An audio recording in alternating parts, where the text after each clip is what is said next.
पुनः गर्हितुम निमस्थया। शब्दार्थ पुनः यानी दोबारा, गर्हितम यानी लेने के लिए, निमस्थया यानी वर्त में विद्यमान, तया दुए अपि निषेप इव अर्पितम दुयम। शब्दार्थ तया यानी उस पावृत्वी के द्वारा, दुए यानी दोनों में, अपि यानी भी, निषेप इव धरोहर के समान, अर्पितम दे दी, दुयम यानी दो वस्तुएं, लतासु तन्विषु विलास श्रेष्ठितम। शब्दार्थ लतासु तन्विषु यानी पतली लताओं में, विलास श्रेष्ठितम नाज नखरे हाव भाव, विलोल दृष्टम हरिणाम गणासु स। शब्दार्थ विलोल दृष्टम यानी संचलता से देखना, हरिणाम गणासु यानी हरिण की स्त्रियों में, स यानी और। प्रसंग प्रस्तुत पद्य रघुवंश के पंचम सर्ग में से लिया गया है। राजकुमारी पार्वती शिव को पाने के लिए कटिबद्ध हैं, वह तप कर रही हैं। इस अवस्था में उसने राजकुमारी के समय के सभी सुकुमार उपकरणों का तथा भोग विलास की वस्तुओं का परित्याग कर दिया। अब तपस्वी के समान कठोर आचरण करने लगी। उसका तो केवल एक ही ध्येय था, शिव की प्राप्ति। अतः उसने अन्य सब साधनों को परित्याग कर दिया था।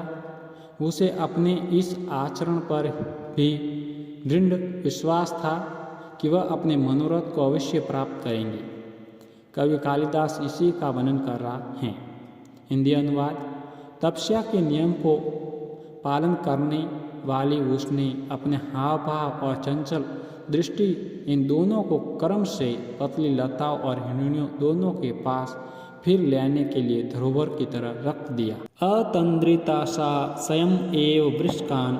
शब्दार्थ अतंद्रिता यानी आलस्य रहित, सा यानी वह पार्वती, स्वयं एव यानी खुद ही, वृक्षकान यानी छोटे पेड़ों को, घट स्तन प्रस्थवर्णे विवर्धयत।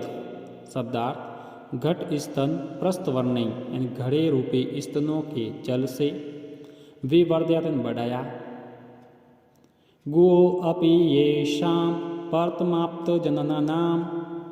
शब्दार्थ गो यानी कुमार, अपि यानी भी, येषां यानी जिन वृक्षों के, परतमाप्त जननाम यानी पहले उत्पन्न होने वाले, न पुत्रवात्सल्यम अपाकरिष्यति।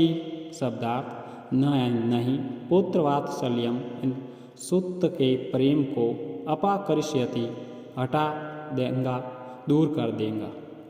प्रसंग उक्त पद्य कुमार संभव महाकाव्य का है।